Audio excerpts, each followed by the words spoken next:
Kailan mo ko mapapatawad? May panunukso na itsura si Zephyr habang niyayakap si Sarah. Umurong siya ng kaunti at marahang sumagot. Ligawan mo muna ako at kapag nasiyahan ako sa mga pagbabago mo, mapapatawad kita. Sige, sumang-ayon si Zephyr sa nais niya. Niyakap siya na parang isang teddy bear.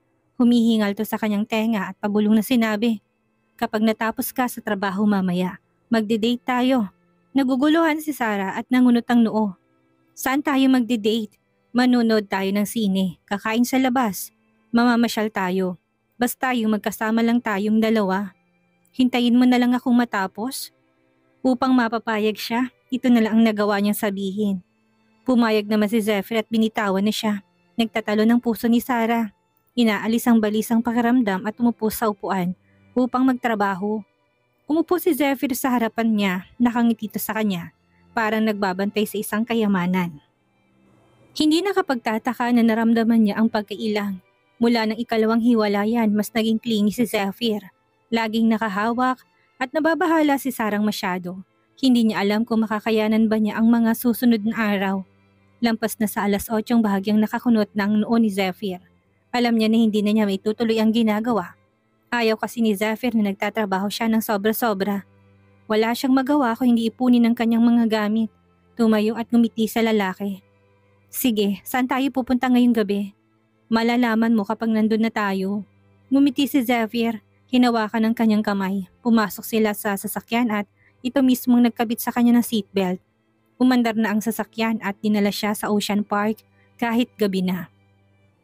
Mas maganda pala ang lugar kapag naiilawan lamang ng mga malamlam na ilaw at maliwanag ang mga aquarium kung saan naroon ang mga lumalangoy na isda. Bakit tayo nandito? Tanong niya habang naglalakad-lakad. Parang ang romantic ng paligid, walang ibang tao. Sumilay ngiti sa mga labi ni Zephyr. Naalala ko noong nasa Subic ka, nais mo magtungo sa ocean adventure. Dahil natutuwa ka sa mga isda. Kaya naisip ko na dalahin ka dito. Maganda dito lalo na kung ang mga ilaw ay nasa aquarium lamang. Tumigil si Sarah at sinabing, pero ayaw ko maglakad ng maglakad. Buntis siya, matatagtag siya kapag naglakad siya ng naglakad sa lugar na yon. Mahaba-haba ang pasyalang yon. Bakit? Akala ko gusto mong mga isda. Nakatingin sa kanyang lalaki. Saka mahilig kang mamasyal, hindi ba? Naiinis siya sa sarili dahil hindi man lang niya masabi dito ang kanyang kalagayan. Walang dahilan, ayaw ko lang. Iniwasan ni Sarah ang mga mata ni Zephyr. Ayaw niya itong tingnan. Gusto mo noon na namamasyal dito. Kahit ayoko, napipilitan ako. Bakit bigla na lang ayaw mo na ngayon? Nagbago na bang mga gusto mo? Oo, tahimik lang si Zephyr habang nakatingin kay Sarah. Subalit sa huli napilitan pa rin siyang sumama kay Zephyr dahil nag-insist pa rin ito. Halika, maglakad-lakad tayo ngayon. Kapag nakita mong pasyalan na to, sigurado, babalik to sa iyong alaala na nais mong pasyalan nung madalas. Ang tono ni Zephyr ay may bahid ng pagkairita. Kaya sumang-ayon na lang si Sarah. Sige. Inalalayan siya ni Zephyr na maglakad-lakad ngunit nagulat siya nang sa gitna ng hallway na yon sa ilalim ng bubong ng aquarium ay may lamesa na may table setting. May waiter doon na naghihintay. Sir, ready na po inyong dinner at gaya po ng mga nais na pagkain ng inyong asawa. Yun po ang aming inihanda. Binuksan ng waiter ang mga platong may takip na stainless cover. Waiter, gusto ko ng siopan at wonton. Nakangiti niyang sabi dito. Agad namang sumunod ang waiter sa kanya. Bakit ka umorder ng wonton? Nakakunot ang noon ni Zephyr nang tanungin siya. Wala lang, parang gusto ko lang yon. Tugon niya sa lalaki. Walang sinabi si Zephyr. Ibinaba ang bote ng alak at kumuha ng sashimi para sa kanya. Ito ang mga paborito mong pagkain. Tumingin siya sa sashimi sa platong hindi kumikilos. Noong nakaraan gustong-gusto niyang kumain ito. Pero ngayon, bilang isang buntis, talagang hindi siya makakain ng hilaw. Anong nangyayari? Nang makita siyang hindi kumakain, binasag ni Zephyr ang katahimikan. Tumingin si Sarah sa kanya gamit ang mga itim at puting mata. At sa wakas nakapag-isip agad siya ng alibay dito. Sumasakit ang tiyan ko kamakailan at hindi ako makakain ng hilaw na pagkain. Bakit hindi mo sinabi sa akin kanina? Umupo si Zephyr sa tabi niya at niyakap siya. Napatigil sa Sarah at naramdaman ng palad nito na nakadapo sa kanyang tiyan. Halos tumalo ng puso niya at nanuyo ang kanyang lalamunan. Sa susunod na segundo, Hinawakan ni Zephyr ang kanyang tiyan at malambing na tinanong, "Masakit ba?" Tumitig si Sarah ng matagal dito bago umiling. "Hindi, parang medyo namamagalang. Siguro dahil hindi ka kumakain sa tamang oras kamakailan. Sinabi ko na sa'yo noon pa na hindi magandang kalusugan ng iyong sikmura. Dapat ay kumain ka ng 3 beses sa isang araw." Pinagsasabihan siya nito pero wala namang galit sa mga mata ni Zephyr. Humawak si Sarah sa kanyang mga bisig, nakasandal sa kanyang dibdib. Niyayakap ang kanyang bewang at ramdam ang hindi komportableng pakiramdam. "Gusto kong kumain," nagsalita siya at pilit na kumakalas sa baraso nito. Hindi siya binitawan ni Zephyr. Ang dibdib nito ay nakadikit sa kanyang ulo, parang piraso ng mainit na uling na nag-iinit sa kanyang isipan. Medyo kinakabahan si Sarah. Natatakot siyang kung patuloy ang ganitong kalagayan, madali na siyang mahulog at ma-in love. Sa pribadong silid na yon, tanging silang dalawa lamang bukod pa sa isang lalaki na matagal nang hindi nakakapaglabas ng init ng katawan. Mapanganib ito kahit anong paraan mo isipin. Kumuha siya ng malalim na hininga at sinabing, "Narinig mo ba yon? Zephyr, nagugutom ako. Gusto kong kumain." Bahagya siyang bumangon at katapat na niyang mukha nito. "Hindi pa dumating ang wanton mo eh." Ang manipis na labi ni Zephyr nakadikit sa kanyang tenga. Ang kanyang hininga ay pumapasok sa earlobe ni Sarah. Paulit-ulit at ngumiti siya. "Mag-o-order ako ng isa pang soup para sa akin." "Okay." Mabilis na pinindot ni Sarah ang server's bell. Hindi siya pinigilan ni Zephyr. Kung niyayakap lamang siya, ang baba nito ay nakapatong sa kanyang balikat. Parang niyayakap ang kanyang paboritong alaga at napabuntong hininga na lang siya na medyo natatawa. Mabilis na dumating ang waiter. Siniko ni Sarah ang kanyang dibdib gamit ang maliit nitong siko. "Pakibitawan ako, nandito ng waiter." Sa wakas, binitawan siya ni Zephyr. Nakababa ang kamay nito sa mesa at nag-order na sa waiter. Hindi naglakas loob si Sarah na tumingin sa kanya. Ang kutob ni Sarah ay parang totoo. Dinala siya ni Zephyr sa isang private na lugar na wala talagang katao-tao. Sa ganitong paraan, makakapagsolo sila. May ipapakita ni Zephyr sa kanya kung paano siya nito alagaan. Gusto talaga nitong buuin ang kanilang nawasak na relasyon. Dahan-dahang kumain si Sarah ng pagkain sa kanyang plato. Unti-unti na siyang nabubusog. Parang marami kang nakain, pinagmamasdan ni Zephyr ang kanyang pagkain at hindi napigilan tanungin. "Hindi ba masakit ang iyong tiyan? Bakit ka kumain ng napakarami?" Huminto siya sa pagsubo. Nakatuon siya sa pag-asikaso ni Zephyr sa kanya at hindi namamalayan na naubos niya ang isang plato ng chowpan. At pati wanto ni Zephyr ay kinain din niya. Ang dami ng kanyang pagkain ay talagang hindi normal para sa mga karaniwang tao. Nakapikit ang mga mata ni Zephyr. Bigla niyang hinawakan ng kamay ni Sarah at bumulong. "Buntis ka ba?" Bumugso ang takot sa mata ni Sarah. Ang kanyang puso ay nagsimulang mag-alala. Tumitig ito sa kanya. Ang mga mata nito ay malalim, parang umaapaw sa pag-asa. Ang unang reaksyon niya ay takot. Ibinaba niya ang kanyang mga mata at nag-eksplika. "Siguro, nagugutom lang ako na masyadong matagal ngayon. Kaya kumain ako ng marami." "Nag-lunch ka ba?" Umiling si Sarah. Pero talagang kumain siya, ngunit hindi niya ito masabi. Kumunot ang noo ni Zephyr. "Huwag kang mag-skip ng lunch mula ngayon. Mula bukas, ipagpapaluto kita ng pagkain kay Aling Lydia para makakain ka ng tama sa oras." Wala nang nasabi si Sarah. Hinawakan siya ni Zephyr at sinabi, "Natapos mo na bang pagkain? Tara, pumunta tayo sa gawi doon pagkatapos mong kumain."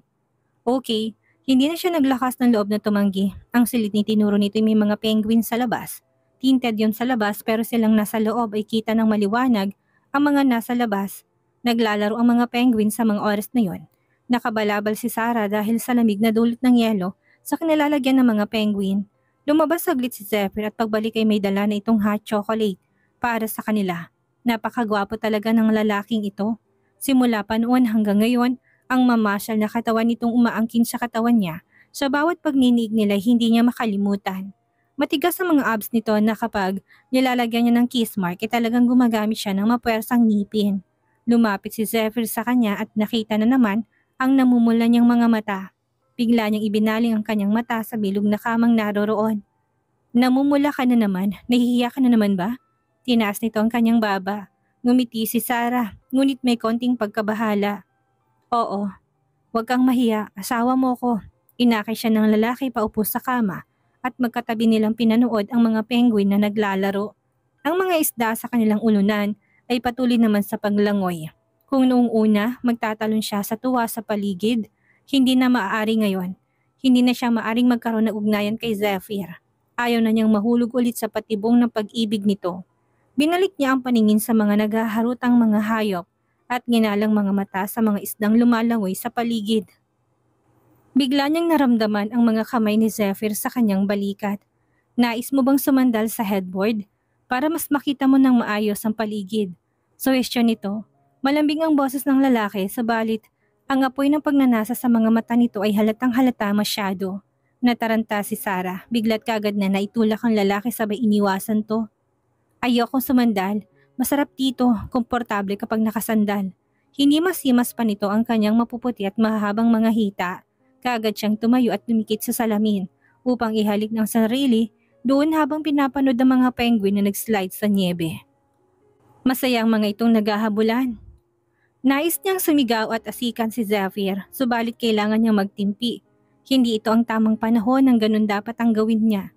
Lumapit to sa kanya at niyakap siya mula sa likuran. Ang kanyang earlobe ay kinagat-kagat nito. Hinalikan siya ni Zephyr sa kanyang batok.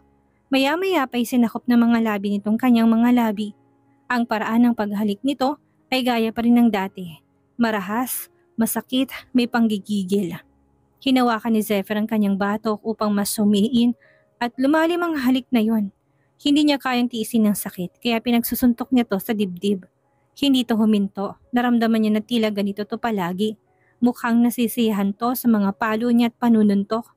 Mahigpit siyang niyakap nito at pinatili siyang nakakulong sa mga bisig nito at hindi na makakatakas pa. Zephyr, tama na! Medyo nagalit na si Sarah sa ginagawa nito. Isa pa'y buntis siya ngayon at wala siyang gana sa mga kalokohan ng kasama niya. Narinig mo ba yon? Tama na sinabi. Inis na sigaw niya sa lalaki. Sa susunod na segundo, tumayo si Zephyr ulit at inalikan siya habang naglalakad patungo sa malaking kama sa silid. Habang naghahalikan lalong lumalapit ang dalawa sa isa't isa. Nahinto ang paghinga ni Sarah at pagkatapos ay nilapag siya ni Zephyr sa kama. Walang pakialam sa kanyang pagtutol. Nagsimula ang malaking kamay nito na tanggalin ang kanyang suot na damit. Zephyr, tinulak ito ni Sarah ng malakas. Subalit hindi huminto ang lalaki, marahas pa rin siyang hinalikan nito. Masidhi, may pagnanasa. Wala na siyang nagawa kung hindi bahagyang kagatin ito. Umungol si Zephyr at naramdaman ng lasa ng dugo sa kanyang bibig. Umalis siya sa mga labi ni Sarah at kumunot ang noo sa babae. Hindi ba gusto mo to dati? Noon kapag umaayaw si Sarah, hindi yung totoong pag-ayaw. Nagkakaroon lang siya ng alinlangan. Sa huli parehas na silang nag-e-enjoy dahil na rin sa kanilang makamundong pagnanasa sa isa't isa. Ang puso ni Sarah ay mabilis na tumitibok. Umusod siya ng kaunti at tumanggi. Sabi ko na sa'yo na ayaw ko na. Kaya niyang tanggapin ito dati dahil gusto niya ito at nahihiya lang siya. Kaya siya'y nag-alinlangan. Ngayon ayaw na niyang magkaroon ng anumang koneksyon sa lalaki. Kaya't natural na ayaw niyang makipagtalik dito upang maiwasan ang hirap sa paghihiwalay sa susunod na araw. Hindi ba sinabi mong handa ka nang makipag-ayos sa akin? Bakit ayaw mo na naman tanggapin ang panliligaw ko? Ayaw mo na makipagtalik sa akin? Yumuko si Zephyr at tumingin sa kanyang mga mata. Natakot siya nang halikan siya ulit nito. Kaya tinaas niyang kanyang kamay upang harangan ang dibdib ni Zephyr. Ang aksyong ito ay nagpamulat kay Zephyr na ang katawan ni Sarah ay lubos na tumatanggi sa kanya. Tinatanggihan mo na ako ngayon? Galit ka ba sa akin? Malamig at bahagyang agresibong tingin ni Zephyr. Nakalilis ng kanyang damit at nakasabit na lang sa mapuputing braso niya. Natatakot siyang pigilan, siya nito kaya't hindi siya nasiyahan. Huminga siya ng malalim at sinabi ng walang emosyon. Siyempre, inaalala mo si Marie Chris na malamang isang beses at hindi mo ko pinapansin. Marami pagkakataon na mas pinaboran mo siya kaysa sa akin. Siyempre, galit ako sa'yo. Matagal na may lamat sa relasyon natin, Zephyr. Sinabi ko na sa'yo na walang namamagitan sa amin. Wala na akong pakialam pa doon. May lamat na sa relasyon natin. Hindi to basta-bastang maaayos dahil lang sa sinasabi mong akin at nais mong maging maayos tayong dalawa. Tinaas ni Sarah ang kanyang tingin at matapang na tumitig sa lalaki. Nasaktan mo ko. Kailangan mo kong bigyan ng oras para magpagaling ngayon. Kailangan kong buhin mula sa puso ko. Gusto mong bumalik ako sa'yo pero patuloy mo isasantabi ang damdamin ko? Pasensya na. Hindi kita mapapatawad. Biglang bumigat ang paghinga ni Zephyr at may dugo pa ring tumutulo sa gilid ng kanyang labi na nagpatingkad sa kanyang madilim at nakakatakot na itsura. Hindi alam kung gaano katagal bago tumuling lumapit at inabot ang kamay para tanggalin ang kanyang suot. Galit na galit si Sarah at napasigaw. "Zephyr! Basa ang bathrobe. Tanggalin mo na at magpalit ka." Normal ng ekspresyon ni Zephyr at tinanggal ang kanyang roba ng panlamig. Natapunan niya ng tsokolate na dala nito kanina. Alam ni Sarah na nanalo siya sa pustat si Zephyr ay nagkompromiso. Hinubad niya ang kanyang robe, dumiretso sa kumot ng walang saplot at tumitig sa kanya ng may pag-iingat. "Kunin mo mga damit ko. Aalis ka?" Napakunot ang noon nito.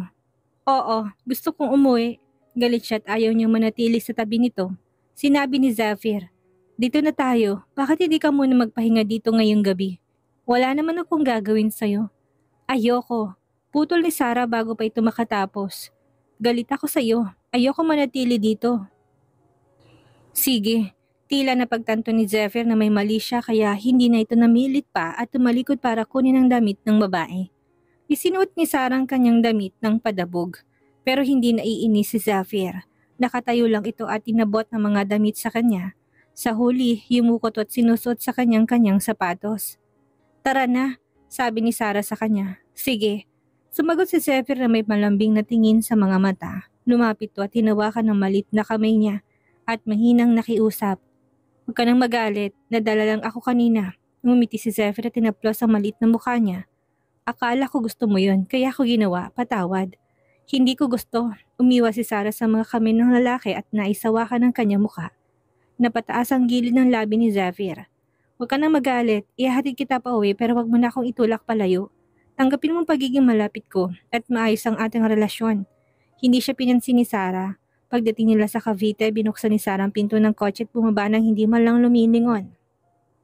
Tinitigan siya ni Zephyr sa dilim. Wala itong nagawa kundi ang sundin ng kanyang nais. Kinabukasan, Linggo, nakahilata si Sarah sa kama ng patamad at biglang nakatanggap ng tawag mula kay Zephyr. "Lumabas ka," sabi ni Zephyr sa telepono. Napakunot noo siya. "Nasa labas ka ng bahay namin?" "Oo." "Bakit ka nandito? Hindi ba kita napasaya kagabi? Gusto kitang pasayahin ngayong araw kaya nandito ako ngayon para lambingin ka." Wika ni Zephyr na may ngiti. Napaisip si Sarah. Mas matutuwa ako kung hindi ka pumunta. Pero dahil narito na si Zephyr, kailangan niyang lumabas. Kung hindi baka manatili pa ito sa bahay at hindi umalis, na mas magiging abala para sa kanya. Bago lumabas, nagsuot siya ng isang maluwag na jacket. Hindi na siya nag-abalang magsuklay. Kakagising lang niya kaya wala siyang pakialam sa itsura niya. Tinitigan siya ni Zephyr ng ilang sandali at hindi napipigil ang matawa. "Bilang isang designer, hindi ka ba nag-aalala sa itsura mo?" "Tinatamad ako magbihis." Hindi masayang tono niya, nayayamot siya dahil parang nais lang niyang matulog na muna. Subalit ang lalaking ito ay dumating na naman dito upang abalahin siya. Lumapit si Zephyr sa kanya, niyakap ang maliit niyang katawan at ngumiti na mapang-akit. "Huwag ka nang malungkot, dadaling kita sa isang lugar na magugustuhan mo." Walang gaanong interes si Sarah at sinabing, "Ayoko talagang sumama." "Halika na," panunuyo ni Zephyr sa kanya. Pagkapasok sa kotse, inabot nitong kahon ng almusal na may nakakaaliw na ayos na pagkain na halatang sinadya. Nagulat si Sarah at tumingin sa kanya. "Ikaw ba nagluto ng almusal na ito?" "Ako ang gumawa," ngumiti si Zephyr na may pagmamahal. "Tikman mo. Bakit ka nagluluto ng almusal? Hindi ba kita napasaya kagabi? Gusto kitang paligayahin ngayon, kaya sinubukan kong gawin ang ginagawa mo dati, ang maghanda ng almusal na may pagmamahal." Ngumiti si Zephyr sa kanya. Medyo naging komplikadong naramdaman ni Sarah. Oo, dati niyang ginagawa yon kapag pinapagalitan siya nito. Nagluluto siya ng almusal upang suyuin ng lalaki. Ngayon, baliktad ng sitwasyon.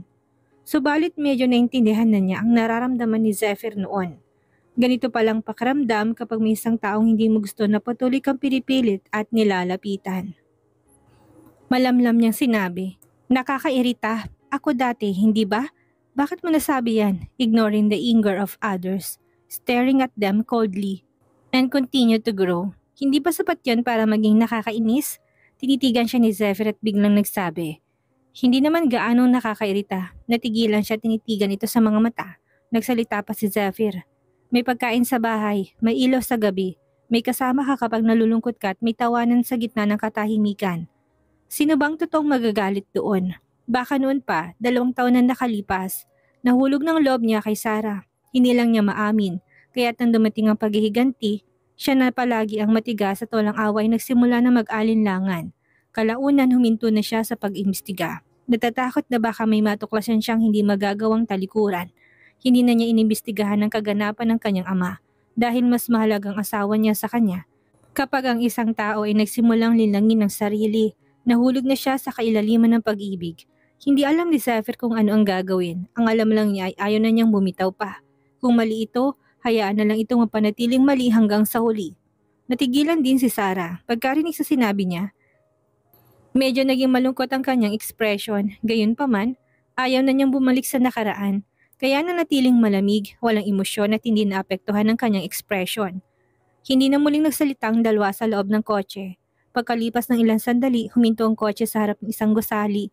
Inakay siya ni Zephyr papasok sa isang kumpanya ng mga gown na pangkasal. Napatingin si Sarah at hindi sinasadyang kinagat ang ibabang labi. Bakit mo ako dinala dito? Hindi mo pa nasisilip ang wedding dress na dinisign mo dati. Matapos tong baguhin, hindi ba? Pinakabit ko ang gown at ngayon gusto ko ipakita to sa'yo. Hinawakan ni Zephyr ang kamay niya at dinala siya sa loob. May sasabihin sana siya nang lumapit ang staff at magalang na ginabayan sila patungo sa kanilang storage hall. Kaya hindi na niya nakuhang umimik hanggang sa lumitaw ang maputing gown pangkasal sa harapan niya.